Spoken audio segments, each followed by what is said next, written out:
Better Life Media, America's leading source for life improvement, presents Brian Tracy. Secrets of Self-Made Millionaires.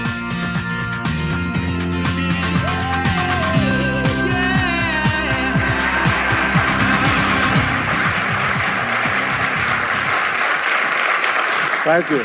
Thank you. Thank you for being here. I have some good news for you.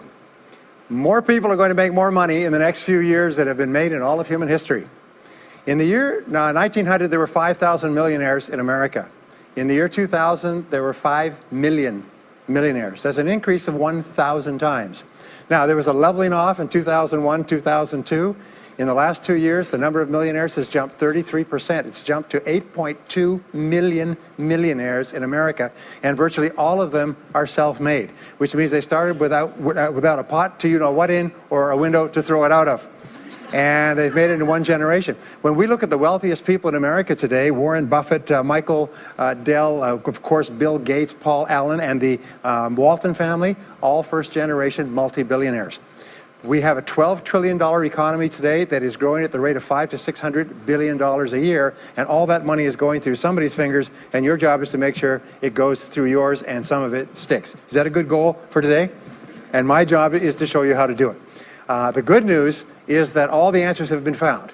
Self-made millionaires have been studied exhaustively. They've been analyzed. They've been interviewed by the hundreds of thousands and millions. And what we know is exactly who they are and what they do and how they think and how they tick and the decisions they make and the things that they do and they don't do. And the wonderful thing is this: if you do what other successful people do, you eventually get the same result that they do. Now, some people say, well, I started off without any money and I don't have any money now. Well, join the crowd. Nobody's got any money. Most people are broke up until their 40s and 50s. So if you're broke today, you're just one of the gang. The only question is, do you stay there? And the answer is no. Now, when I started off in this many years ago, I came from very poor beginnings. I did not graduate from high school. I finished in the half of the class that makes the top half possible. When I left school, I dropped out of high school. I could only get laboring jobs. I was told, by the way, if you don't get a good education, you won't do well in life. Don't get good grades, you won't get a good job. Don't go to college, you won't do well, and so on. And I believed that for a long time until I found there's hundreds of thousands, millions of people who dropped out of high school who went on to become millionaires and billionaires as well. The reason I say that to you, by the way, is don't let it hold you back. Don't let any experience that you've ever had in your life act as a brake on your potential, because there's hundreds of thousands of people who've had it worse than you could ever dream of, who've gone on to accomplish wonderful things. So, I worked at laboring jobs for several years. I worked in construction. I worked on farms and ranches. I worked in factories putting nuts on bolts hour after hour. And one day, in a state of frustration, I began asking this question: why is it that some people are more successful than others? Now, in the Bible, there's the line that says, "Seek and ye shall find, for all who seek findeth. Ask and the door will be open." So I began asking other successful people, what are you doing differently from me? And they told me, and I did it, and I got better results. I got into sales when I could no longer get a laboring job, like many of you. And in sales, I noticed that one of the guys in my company was making 10 times as much as anybody else, and he was selling the same product out of the same office at the same price to the same people under the same conditions, and he was making 10 times as much as anybody else. So I went and asked him, what are you doing differently from me? And he told me, and I did it. Now, what I discovered, which changed my life and which brought us here today, is I discovered the law of cause and effect. The law of cause and effect, sowing and reaping, action and reaction, is the great universal or iron law of the universe.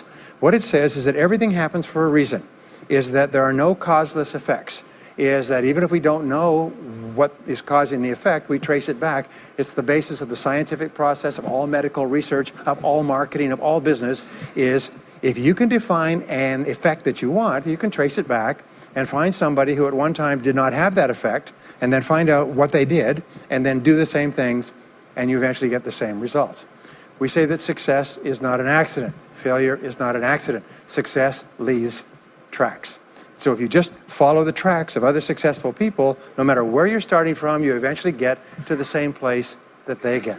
Well, this was a shocker for me, because, and I learned later in psychology, by the way, that one of the two most important things we need to have to be happy and healthy is a sense of control, a feeling that we are in control of our lives, that things are happening for a reason, and a sense of coherence. a feeling that things fit together.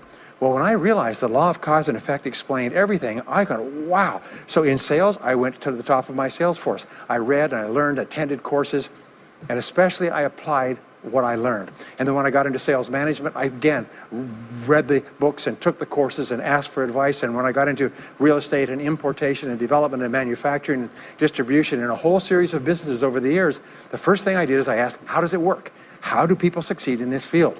And then I buried myself and immersed myself. I spent hours and hours and hours studying, and then I did what the most successful people did. Interesting point. We say that nature is neutral. In other words, nature doesn't care who you are. It doesn't care if you're tall or short or male or female or black or white, educated or uneducated. Nature doesn't care.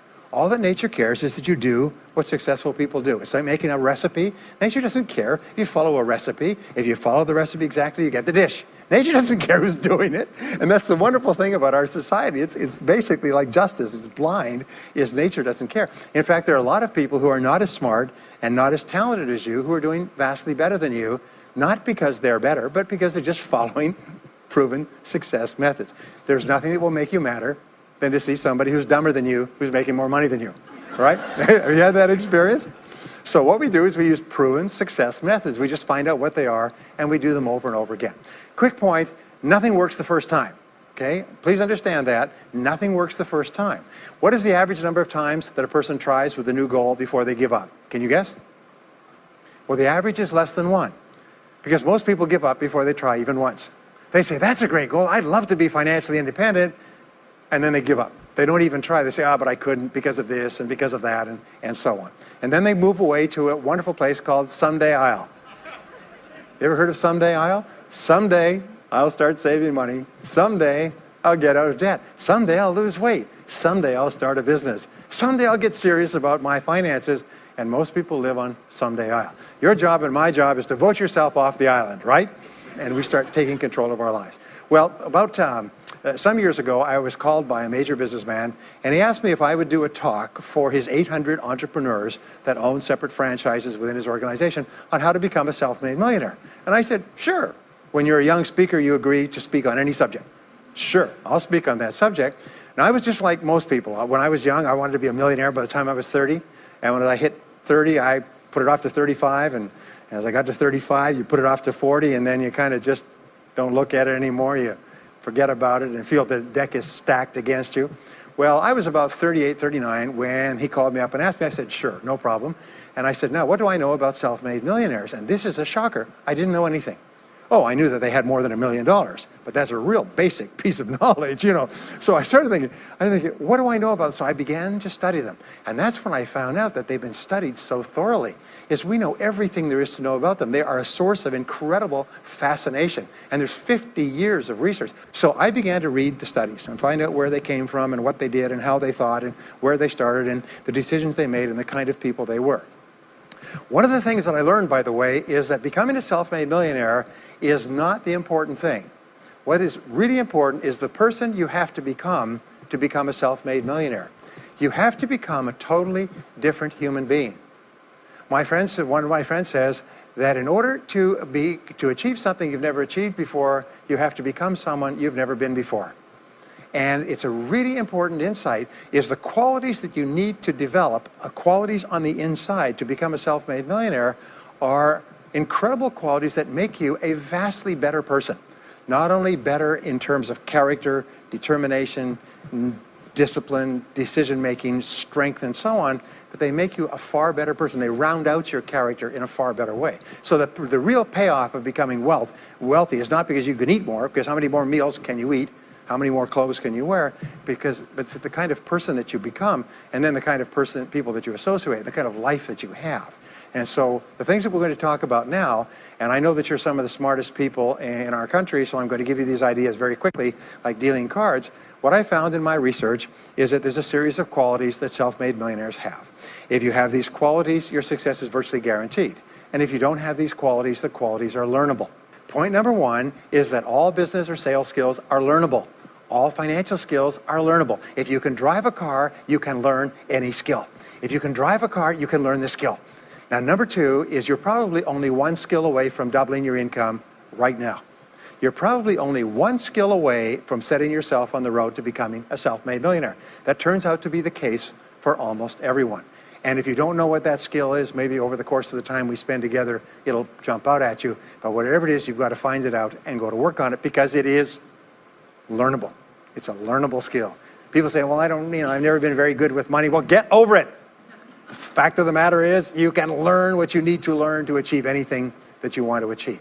So, the success secrets of self-made millionaires. Give yourself a score of 1 to 10, and if you are weak on one of these, it can be enough to hold you back. If you're strong on all of these, then there's no limit to what you can accomplish. The first is to dream big dreams. Dream big dreams. Practice what is called back from the future thinking and project forward. Develop a vision of yourself as happy, healthy, wealthy, thin. Practice what top people practice, which is what is called idealization. You project forward several years and that you imagine that your life is perfect in every way.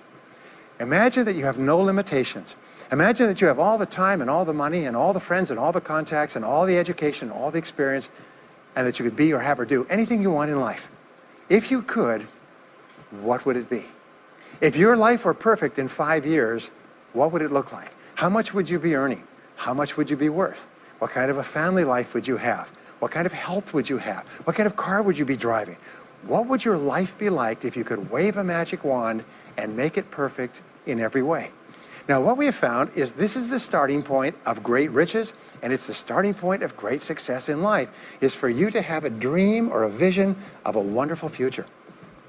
Here's an exercise that we give people in our audiences, is take a sheet of paper and make up what is called a dream list.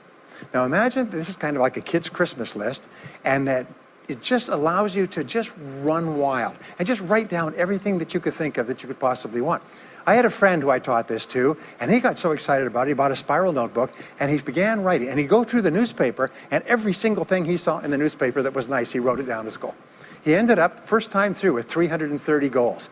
With the end of the month, he had 500 things that he wanted. The interesting thing was that his life exploded. He activated the law of attraction, and he began to attract into his life people, circumstances, ideas, resources, insights that began to move him toward the accomplishment of the goals and began to move the goals toward him. Number 2 is to do what you love to do.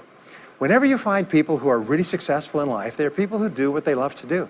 They love their work. The great rule for success in life is to find something that you love to do and then find a way to make a living doing it. Now, when you find what you love to do, it'll be something that gives you energy, it motivates you, it enthuses you. It's probably something that you were meant to do from the time you were born. And when you ask self-made millionaires, what sort of work do you do? They'll often say, I've never worked a day in my life. I just do what I like to do. I had a graduate in my course once who came up to me and said, you know, that's interesting. He said, when I was a little boy, I loved to study airplanes. He said, I got airplane books, and I had airplane models, and I had toy planes, and then I got into competitions with remote-controlled planes. He said, when I grew up and went to school, I studied aeronautical engineering. He said, today, he said, I'm 35. He said, I own 3 companies. One builds small aircraft. Another one repairs and services small aircraft. Another one is in leasing and chartering small aircraft. He said, I've never worked a day in my life. He said, I've just played with planes since the time I was a kid. So one of the things that you can do is go back to the time when you were young, as a child between the ages of 7 and 14, before you discovered boys or girls, and what is it that you really love to do? And you'll often find that within that is something you're supposed to do as an adult. Number 3 is commit to excellence. Now this is really, really important, and I had a hard time with this as a young man because I was never good at anything. I was never picked for any team, and if I was picked, I was the first person cut. I got lousy grades in every class. I got fired from multiple jobs. I even got fired from a job pumping gas once. Can you imagine that? Being fired for pumping gas because you're no good. They came out and said, you're no good at pumping gas. How can you be no good? Little old ladies can pump gas, and here I was no good at pumping gas. Anyway, so I got fired. I went from job to job, and then I discovered that all people who are successful are excellent at what they do. You know the old question they asked Willie Sutton, the bank robber, why do you rob banks? He said, well, that's where the money is. Well, being in the top 10% is where the money is. So what you have to do is you have to pay any price and make any sacrifice to get into the top 10% in your field. Now, here's the good news. If you're doing what you love to do, you will want to be in the top 10% in your field. If you don't want to be excellent at what you're doing, it means you're in the wrong field. It just means that you're marking time, you're treading water. And there's a lot of people who are in their field and they do their job and they go home at night and don't think about their work and so on. And this kind of an attitude means that you have no future. You have a very shaky present. That crackling sound you hear is the ice breaking under your feet, okay? And you have no future, because if you're not doing what you love to do and throwing your whole heart into it, you're just marking time. But everybody is designed so that there is something that you love to do that you can do well. And the fact that you love it means that you probably have the ability to excel at it. So make this decision to get into the top 10%. And let me tell you what changed my life. Here I was struggling in my late 20s, and I learned this. It was a breakthrough thought. Is that everybody's in the top 10% started in the bottom 10%. Everybody who's doing well was once doing poorly. Everybody who is at the top of your field today was once not even in your field at all and didn't even know it existed. What that means is that if you're willing to pay the price and work hard and make the sacrifices, you can get into the top 10%. Now, how long does it take? It doesn't take a week or a month. Most people are really impatient. And to achieve mastery in your field takes 5 to 7 years. People say 5 to 7 years. Geez, I'll be 5 to 7 years older before I start enjoying the big rewards. Well, how much older will you be in 5 to 7 years anyway? Now, here's an important point. Are you ready? The time is going to pass anyway. The time is going to pass. 5 to 7 years from now, 5 to 7 years will have passed. The only question is, are you going to be at the top of your field, or are you still going to be down there with the mediocre 80%? And the wonderful thing is this is nobody's better than you, and nobody's smarter than you. If anybody else is at the top of their field, it means that you can be at the top of your field. Just go to them and find out how they got there, because they started at the bottom. Now, it may take longer for some people and less for others, but everybody who puts one foot in front of the other and keeps moving eventually gets there. And that's where all the rewards are. And not only that, that's where all the joy in life is. When you're really good at what you do, you feel wonderful about yourself. You're respected and esteemed by everybody around you. You can write your own ticket. You can open any door when you're good at what you do. Because you get up in the morning and you know you're good. And that is more important than the rewards that go with it. The next key is to develop your unique talents and abilities. Every single person is designed from infancy with special talents and abilities that, if you develop them to their height, can enable you to accomplish anything you want in life. Everyone is genetically structured to be able to do something superbly, to do something they enjoy, to do it well, and to get great satisfaction from it. Peter Drucker often asks the question, what are you good at? What are you good at today? What should you be good at? What could you be good at? What will you be good at? And so one of the questions that we ask is, looking back in your life, what has been most responsible for your success up to now? What has been most responsible in the past? What is it that you have done that has gotten you the best results? Because as we said before, success leaves tracks. And if you look back into your past, you'll often find indicators that guide you to your future. Do you remember that fellow that won $300 million in the lottery? He was a high school physics teacher. And they asked him what he's going to do with it. He said he's going to take a week off and then get back to work, because he doesn't want to give up his job teaching high school physics, because he loves his work so much. That is a person who's in the right place for him. And now he can just drive to it in a nicer car. Anyway, now the next key to becoming a self-made millionaire is to see yourself as self-employed. What we found is the top 3% of adults in our society see themselves as self-employed. They see themselves as in charge of their own lives. When I started off my career as a young man, I was 21 years old, working as a construction laborer, living in a one-bedroom apartment, broke, taking buses 2 hours every morning to get to work, and buses 2 hours to get back. I still remember that, and I still remember a light going off one evening. I was sitting there in my little apartment, in my little kitchen alcove, and I suddenly realized that I was responsible, that I was in charge of my own life, that no one was coming to the rescue. And it was one of the great turning points in my life. So what you find is that all exceptional people are highly responsible people. They look upon themselves as self-employed. Sometimes I'll ask an audience, I'll say, how many people here are self-employed? And some people will raise their hand and some won't. I'll say, now what's the true answer to this question? And the true answer is that everyone is self-employed. The biggest mistake you could ever make is to ever think you work for anyone else but yourself. Even if someone else signs your paycheck for you all your life, The most valuable people in any organization are the people who treat the company as though it belongs to them. They see everything that happens as affecting them personally. They're not the 9-to-5ers, the no-hopers that say, yeah, well, I go to work. When I'm not at work, I don't think about my work. These people, somebody has told them that's a clever way to think. It's the way losers think. Winners think about their company, and when they're not there, they think about how they can do it better. When something happens in their company, they take it personally because they see themselves as highly responsible. As a result, they're paid more, they're given more educational opportunities, they're promoted faster, and these are the people that eventually, like cream, rise to the top of every organization and every industry, the top 3%. The next key to becoming a self-made millionaire is to develop a clear sense of direction. Developing a clear sense of direction means that you need to become intensely goal-oriented. We find that all successful people are goal-oriented. There's an old saying, you can't hit a target that you can't see. You've got to know what you want in every area of your life. Some years ago, I worked with the Hunt Oil Company in Texas. The Hunt Oil Company was founded by H.L. Hunt, who became the wealthiest, self-made, multi-jillionaire billionaire in the world. At his peak, he owned 200 companies and had a royalty income of $3 million a day. Most phenomenal man, by the way. And he was interviewed by a friend of mine on television before he died in the early 70s. And he was asked, what are the secrets to success? He said, the keys to success have only been two through all my life, and I will tell you what they are. He said, number one, he said, decide exactly what it is you want and write it down and make a plan to achieve it. And number two is determine the price you're going to have to pay to get it and then resolve to pay that price. Now, where the law of sowing and reaping cause and effect, I learned an additional point to that. I learned that your current life today is the result of the price you've sown up to now. Is whatever you've put in, you get out. So whatever you're getting out today is a result of what you've put in. If you don't like what you're getting out, what you have to do is you have to put in something different.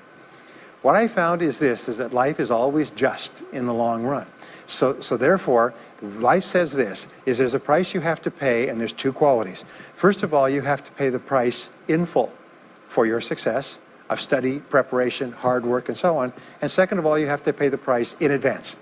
You don't get it afterwards. The way the world works is first you put in what you need to put in, and then you get out the rewards. So you have to ask yourself, what is the price that you have to pay to achieve the success that you desire?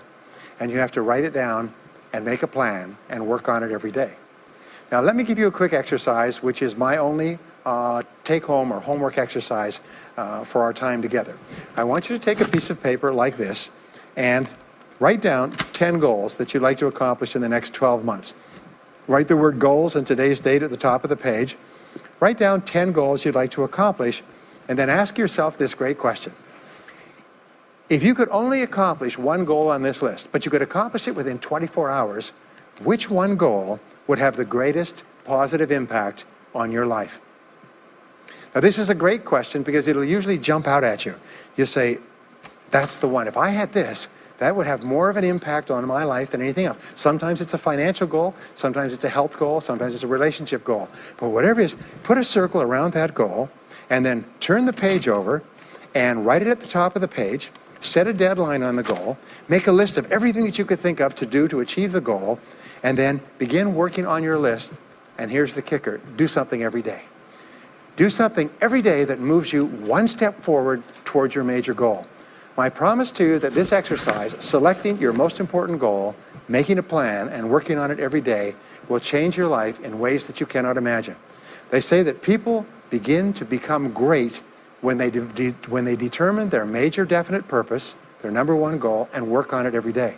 It is the secret to becoming a self-made millionaire. It's the secret to great success in life. My promise to you is a week, a month, a year from now, you'll look back and you'll be absolutely staggered at the difference it makes. I was giving a seminar not long ago, and a gentleman came up to me. He said, you know that goal-setting exercise? It changed my life 10 years ago. He said, I was broke, I was divorced. He says, I was an alcoholic, and somebody dragged me to one of your seminars. He said, and I did that exercise, and I picked my major goal. He said, it changed my life. I said, in what way? He said, today, he said, I'm worth $40 million. I said, wow. He said, yes, and I owe it to that lesson. Next is refuse to consider the possibility of failure. It's the most amazing darn thing is that the fear of failure is the greatest single obstacle to success in adult life. And it's not failure itself, because each one of you is a professional failure. Each one of you has failed over and over and over again. Isn't that true? All of us fail. All human beings fail over and over. 9 out of 10 things that we try don't work out the way we expected. We have failures in relationships and in jobs and in careers and investments and everything. It's not the failure that holds you back. The failure makes you smarter. We say that it is the fear of failure, not failure, that holds you back. And the way that you overcome failure is you never consider the possibility of failure. The rule is this, is there's no such thing as failure, there's only feedback. Is when you try something that doesn't work, you get feedback, not failure. And recognize that most things you try aren't going to work the first few times. So what you do is you say, oh, that's an interesting bit of feedback. And you pick yourself up and you move forward and you have more feedback and you move forward. To become a self-made millionaire, you're going to fail over and over again, year after year after year. But your brain has a cybernetic mechanism, which means that every time you try something, you get feedback, which makes you smarter. And when you try something else, you get feedback, which makes you smarter. And eventually, you reach the point where you're too smart and you stop making mistakes. You start to do more and more things right and fewer things wrong. But you can't get there unless you have experienced the failures. Henry Ford once said that failure is merely an opportunity to more intelligently begin again. Now, let me pass on one great rule to you, which has been discovered in interviewing self-made millionaires. Self-made millionaires look into every failure for something good. They say, there's got to be something good in this that I can benefit from, and surprise, surprise, they always find it. Second is, self-made millionaires always seek the valuable lesson in every setback or obstacle or temporary failure, and they always find the lesson. Now, what do failures do? Failures whine and cry and think about what they've lost and blame their problems on someone else. Successful people say, what can I learn from this that will make me smarter next time? And my promise to you, those who seek find, is that if you go looking for a valuable lesson in the biggest problem that you're facing today, you'll always find the lesson. Here's another possibility. Your biggest problem today could be the biggest gift that you have ever received, because it may contain within it the lesson that will make you successful. If you stop thinking about what happened and who's to blame, and you start looking for the gift within your problem, sometimes it can transform your life. The next key is to dedicate yourself to lifelong learning. Now, what takes you from rags to riches is personal development, personal and professional development. In the 21st century, as Peter Drucker says, knowledge and skill are the keys to the 21st century. And the only thing that will be relevant, the only skill that will be relevant in the 21st century is the ability to learn new skills, because virtually everything you know is becoming obsolete at a rapid rate. Stephen Covey says that your current knowledge base has a half-life of 2 years, which means that half of everything you know will be irrelevant within 2 years. And 2 years from now, half more. So if you're not continually learning and upgrading your knowledge and skills, you're not staying in the same place. As Pat Riley says, the basketball coach says, if you're not getting better, you're getting worse. If you're not constantly learning, you're actually falling behind. So here are the 3 keys to continuous learning. Number 1 is read in your field 30 to 60 minutes each day. In other words, turn off the television, turn off the radio, put aside the newspaper, and just read in your field. The very best places to read, by the way, are books. Read books, the best-selling books written by the most successful people in your field, because books contain a wealth of riches that can enable you to function at a far higher level, to get much better results than you could before. So read 30 to 60 minutes a day. I've had people tell me, countless people over the years, that reading an hour a day has doubled and tripled their income within a year. The second thing you do is take every course that you possibly can. The courses and seminars that are available to you in your field that are given by professionals that are courses that have been developed over years and years and years. They have been tested and tested and tested. The person who is talking to you for several hours has spent thousands of hours learning their subject. They have dry tested this or done test runs with thousands of other people. When you take a course, you can learn enough information in 1 or 2 days, more than you could learn in 2 or 3 years or maybe even a lifetime, all distilled and put together. People say, I can't afford a course. You cannot afford not to buy books. You can't afford not to go to courses. Some years ago, I had a dentist, and he was a very successful dentist. I was recommended to me by a friend. And this dentist retired at the age of 53. And just before he retired, he sold his practice for about $2 million. Just before he retired, he told me why. He said about 8 years before, he had attended a dental congress in Hong Kong. This is from California. He'd flown all the way to Hong Kong to attend this international dental congress because there were specialists giving private lectures, sort of plenary sessions on the side. And he attended this session, and it was on a particular technique of cosmetic surgery that this dentist had developed that no one else knew, where you could basically straighten out a person's entire front jaw so they look beautiful at a very low cost, at a very high level of effectiveness. He came back and he began implementing this in his practice. People began flying from 500 and 1,000 miles away. Every dentist sent their families, members, and themselves to this dentist. He was able to charge whatever he wanted to charge. He said 8 years later, he retired as a self-made millionaire at the age of 53 to enjoy his money for the rest of his life from what he learned from one session at one convention at one course. Now, that is a true story, and maybe it's an exception, but you can never tell where the information is going to come from. The third way that you can upgrade your skills is listen to audio programs in your car. The average driver drives 500 to 1,000 hours a year, 25 to 50,000 miles. If you listen to audio programs in your car, according to the University of Southern California, you will get the equivalent of almost full-time university attendance just listening to learning material as you drive around. It can totally and profoundly change your life. Very, very important. Here's an interesting point. The more you commit yourself to becoming the best person you can be, the more you like yourself and respect yourself. The more energy you have, the bigger goals you set for yourself, the more you persist.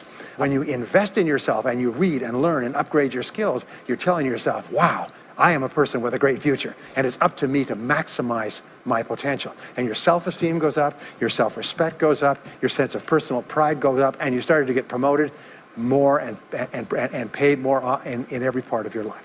Well, the next is to develop a workaholic mentality. In our society today, you hear all these people talking about take it easy, have balance in your life, relax, lean back, have fun at work, happy, get along with your coworkers. This is loser talk. Loser, loser, loser.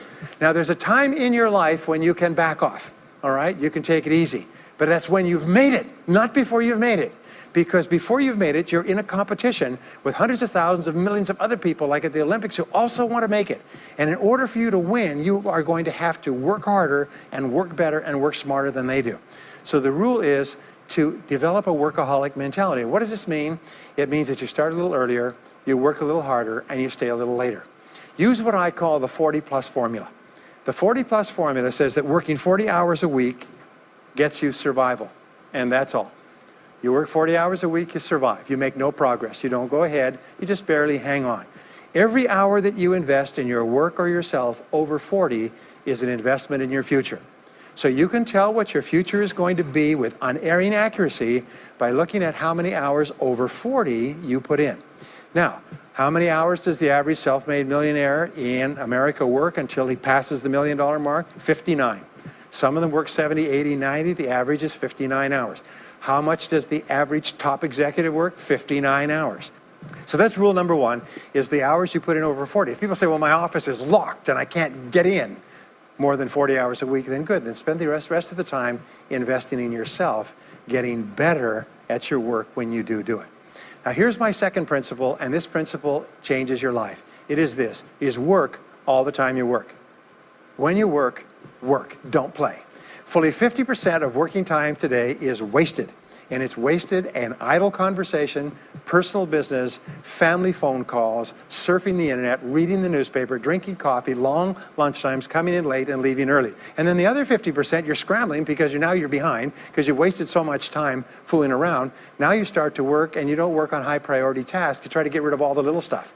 So what happens is the big tasks begin to build up like an avalanche overhang, and they cause enormous stress. And you go home at night and you're thinking about this job, I've got to get this project finished, but I can't discipline myself to stop talking to my coworkers. Every time one of them comes in, like automatic, like a conditioned response, it's blah, blah time. Chatter, chatter, chatter, chatter, chatter, chatter, chatter, chatter. No, what you have to do is work all the time you work. If someone comes in and says, hey, you've got a minute to talk, you say, yes, but not now. Why don't we talk after work? Meanwhile, I've got to get back to work. I'll tell you what, why don't you go down the hall and ruin his career? But don't stand here and ruin mine. It's really important. There's a great story of a little girl goes to her mother and says, Mommy, why is it Daddy always brings his briefcase home and he works in the evenings and he works on the weekends and he doesn't spend any time with the family? And she says, well, honey, you have to understand, Daddy can't get all his work done at work, so he has to bring it home. She said, why don't they put him in a slower class? Next key is to get around the right people.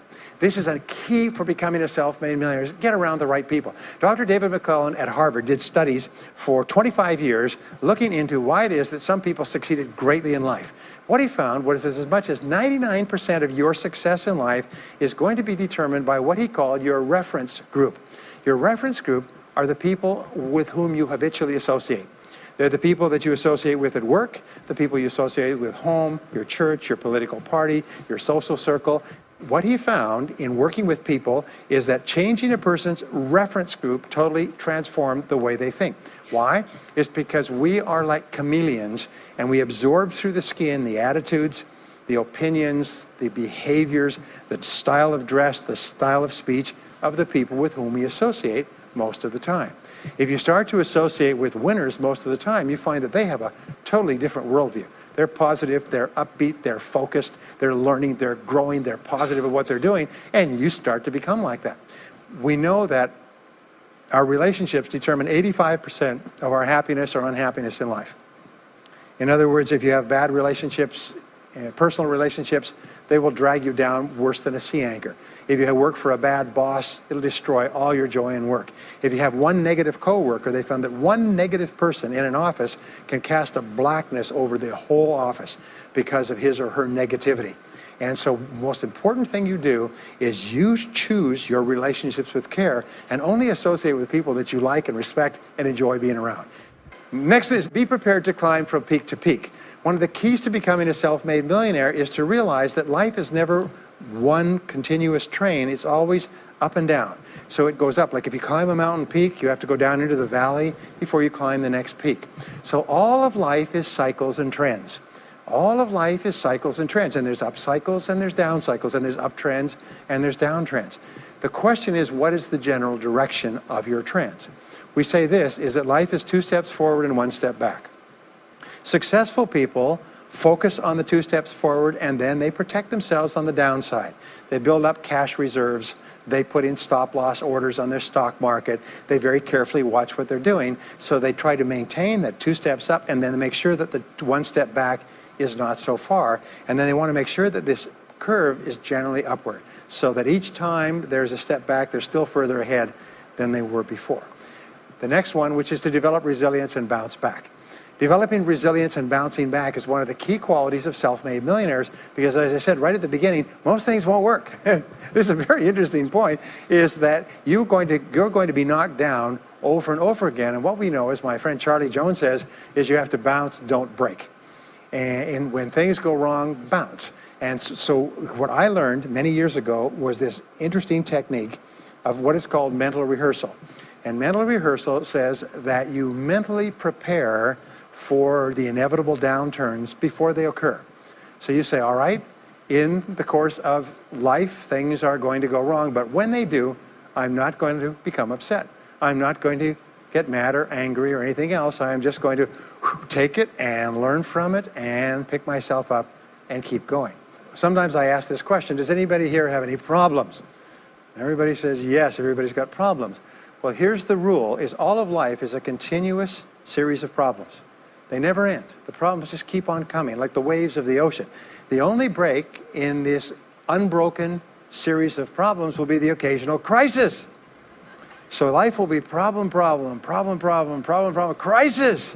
Problem, problem, problem, problem, problem, crisis. It's like the waves of the ocean. 6 problems and a crisis. 6 problems and a crisis. Which means that everybody here is either in a crisis right now, has just gotten out of a crisis, or is just about to have a crisis. So what we have found is this: the hallmark of superior people, 30 years of research, is how you respond to a crisis. How you deal with problems and how you respond to a crisis.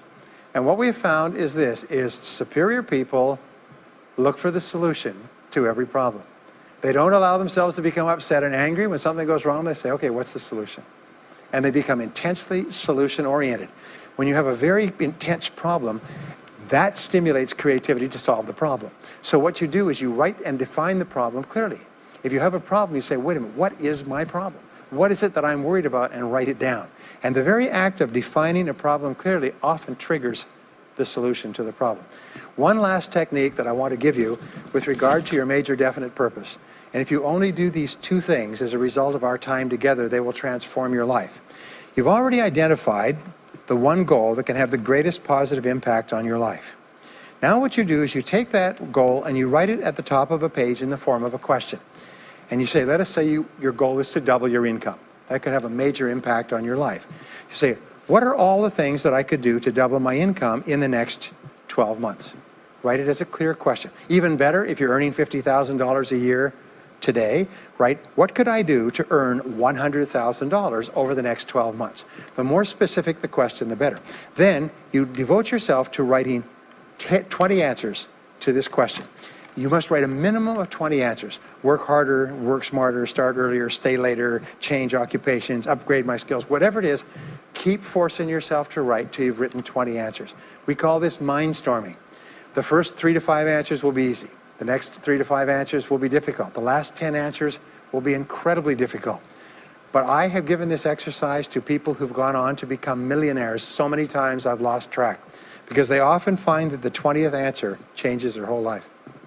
And if you've ever done this once, it's absolutely staggering. More people have become millionaires with this simple idea of mindstorming, what I call the 20 idea method, than any other single method of creative thinking ever discovered. Once you've got your 20 answers, pick one answer and take action on it immediately. Once you've got, it doesn't matter what it is, just take one answer and take action on it, and that will keep you thinking and acting creatively all day long. The next key to becoming a self-made millionaire is to become an unshakable optimist. An unshakable optimist means that you think and talk about what you want most of the time. Optimists think and talk about what they want. They look for the good in every situation. They seek the valuable lesson. They're constantly feeding their mind with great ideas, which opens up new perspectives. What I have found is that optimists have 3 wonderful qualities. Number 1 is they learn more things. As a result, they dramatically increase the likelihood that they will learn the right thing at the right time. Number 2 is they try more things, which dramatically increases the likelihood that they'll try the right thing at the right time. And number 3 is they persist. They never give up. Optimists make a decision that once they've decided they're going to become wealthy, they just never stop until they achieve that goal. Now, will they have many setbacks and obstacles and difficulties? Do you know that almost everybody succeeds in a different direction from what they originally intended or from what they originally thought? But they just keep going. Almost like a football player running down the field, running, blocking, changing, moving back, forward, continually, but never loses sight of the goal.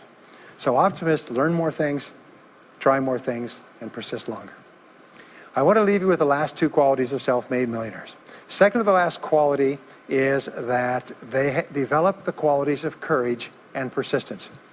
I said before, the biggest single obstacle to success is the fear of failure. The antidote to the fear of failure is the habit of courage. And what we know is that you need 2 types of courage to succeed. The first type of courage is the courage to begin. It's the courage to launch with no guarantees of success. Someone once said that if all obstacles must first be removed, nothing will ever get done. So successful people are willing to think, plan, make decisions, and then take action with no guarantees. We say leap and the net will appear. Take action with no guarantees and then learn. The second part of courage is the courage to endure. It's the courage to persist. It's the courage to keep on keeping on. It's to make the decision in advance that you will never give up. No matter what happens, you will never give up. You will get knocked down over and over again, but you'll never give up. And the interesting thing is if you make that decision in advance, you'll find yourself continually bouncing back. So courage means the courage to begin and the courage to endure. And the final quality of self-made millionaires, and Napoleon Hill called this the master key to riches.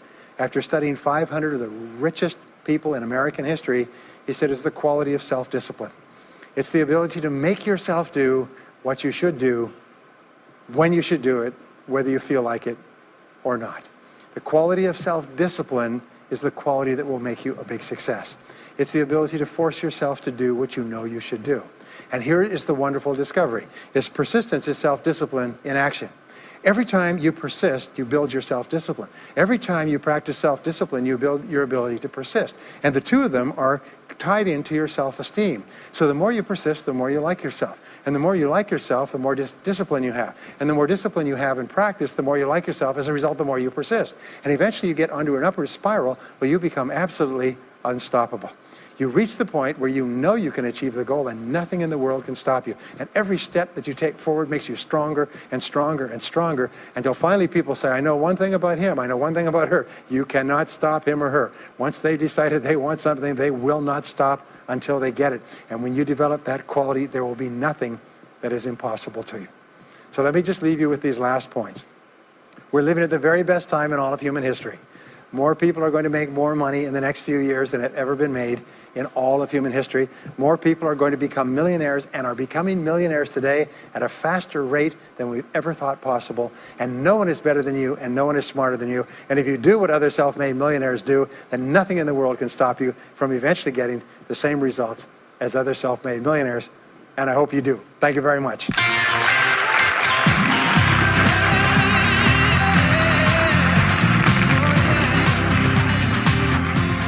We hope you've enjoyed this special presentation of Brian Tracy's Secrets of Self-Made Millionaires. If you would like to own a copy of this program or any of Better Life Media's programs, please visit our website at betterlifemedia.com, where you'll find all types of valuable life improvement information.